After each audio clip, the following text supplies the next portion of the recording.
Hello, I was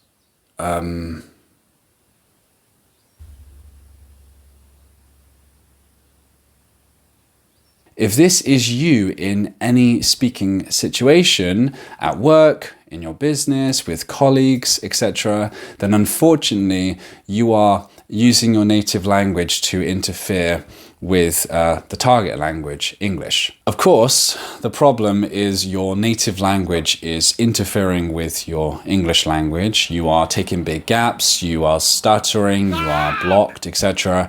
And the other big problem is teachers will just tell you, hey, just keep drilling in the grammar rules by learning them and then keep practicing and just keep speaking. So the crazy reality, and I'm going to show a reference right here on the screen by Stephen Krashen. Stephen Krashen is one of the most the highest of high-level linguists out there with, 40, 50 years of research, 40, 50 years of expertise. It's not that you're falling back or depending on or relying on your native language to help you. That's not actually happening. What is happening is you have gaps in your L2 language, obviously English. So hear me out, so listen.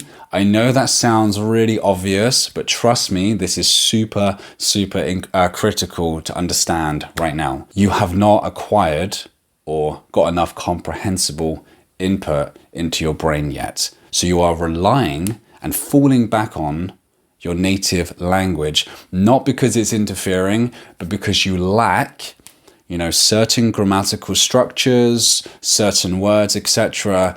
in English. So you are reverting back to your native language to help, support you. The problem with that is, and this is a big problem with translating everything, is that they're not always the same. So when you say something, it's completely wrong grammatically first in English. And I see this all the time with students, is that the grammar is just like completely all over the place because they are using their native language with the same structure in English, and it doesn't work that way. The structure can be very different, especially Chinese to English. I mean, God, there's a huge difference there. So really, that's it. You're lacking the knowledge. That's really all it is. You are missing gaps grammatically, vocabulary wise, etc. So the solution is you need to get more comprehensible input into your brain, and you need to actually acquire those gaps, and that comes through comprehensible input. So comprehensible input is what you're watching right now. I've slowed down my speech. I'm speaking in a way where you can definitely understand most of what I'm saying, and comprehensible input is truly understanding to comprehend, comprehensible. Big word, very simple meaning. So I'm telling you something, you are understanding most of what I'm saying, and the input just means listening and reading, of course. So comprehensible input just means, very simply, you understand the message. So you are getting comprehensible input right now. You need to get more of this, okay, more comprehensible input into your brain. You will acquire naturally the words, the grammar, which is what we're talking about here. That's the big problem with the interference. We're translating all the structure from your native language to English, and that's where the real issue is. So that will be solved just by acquiring English. And the way to acquire, like I just said, is to get adequate and a really large amount of awesome comprehensible input, like hopefully this video here for you. So that is all you need to do. I promise you need to just keep getting CI in to your brain, and you will start to acquire the grammar, the words, etc. It's just a process, okay? I had to acquire English. There was a point where I was in the same position you are right now, which is I was a baby, I was a child, I was saying everything incorrect, but the main thing is I didn't let my nervousness or anxiety or negative thinking get in the way. And that's another thing. You have to have a strong belief system and strong, mindset when you're doing English. So you always want to make sure you're checking in on your mind and your thoughts and your emotions. Okay. I started to acquire. I made lots of mistakes, all that stuff, but in the end, you know, I acquired. So don't worry. You're gonna get to fluency in English. You're gonna acquire English very naturally. You're just not quite there yet. And that test will kind of prove that. But it's all good because you just need to keep getting in lots and lots of comprehensible input, and you will acquire very soon, I'm sure.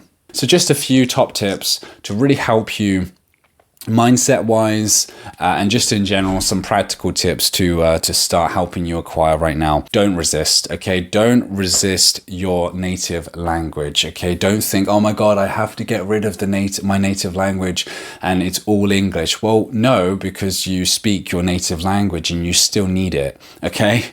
And it's always going to be in there, right? Your Spanish, French, German, whatever, Chinese, it's always going to be in there, okay? So just know it's not going anywhere. Don't resist it, and don't worry about, okay, my native language is going to get in the way of English forever. No. If you are speaking and then all of a sudden you go back to your native language, that simply means you just haven't quite acquired the English yet. Be patient. That's one of the other tips. Be patient. I'm still going back to my native language, but it's not because my native language is the problem. It's not. It's just the problem is you just haven't quite acquired the English, okay?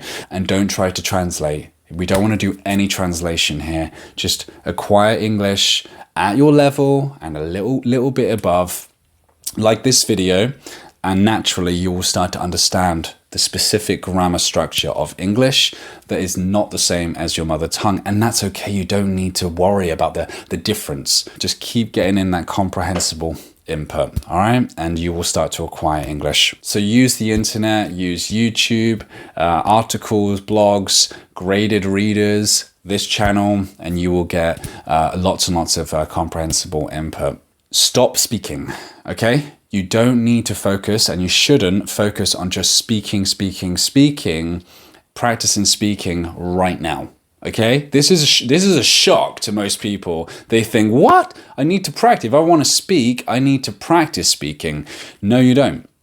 What you need to do is you need to get a ton more CI into your brain, and the speaking will naturally come over time. All right, over time. If you're new, especially to this channel, and this is the first time you're seeing this video, remember, speaking is a result, speaking is a result of comprehensible input, not the other way around. So you don't speak your way to fluency, you comprehensible input your way to fluency. So make sure it's the right way around, input to output. We've talked a lot about comprehensible input, acquisition, where to find materials, the process, the way around it needs to be, you know, input to output. If you're interested, I have a course in the works, meaning a course that I am starting to create right now called the Fluent 180 System. If you're interested, this course is going to take you literally from where you are right now. Yes, you can do it all from YouTube and from the internet and do it in a very slow manner. And you can, you know, get a lot of good stuff from this channel. But this course is truly going to be from step one to the end result. It's going to take you from the intermediate stage you are now, and it's going to take you to fluency in as little as 180 days, which is 6 months. So if that sounds interesting to you, then just comment down below Fluent 180, and I will give you further information about when this course is going to be live, when you can get access to it. So with that said, if you want to actually get some comprehensible input in for free from YouTube without the Fluent 180 system from this channel, then go watch this video here. It's a really awesome story about a famous pop band, and I think you're really going to love it. So make sure you go there. You're going to get lots of new words, lots of grammar, and really awesome English. So go watch that there, and I'll see you in a sec.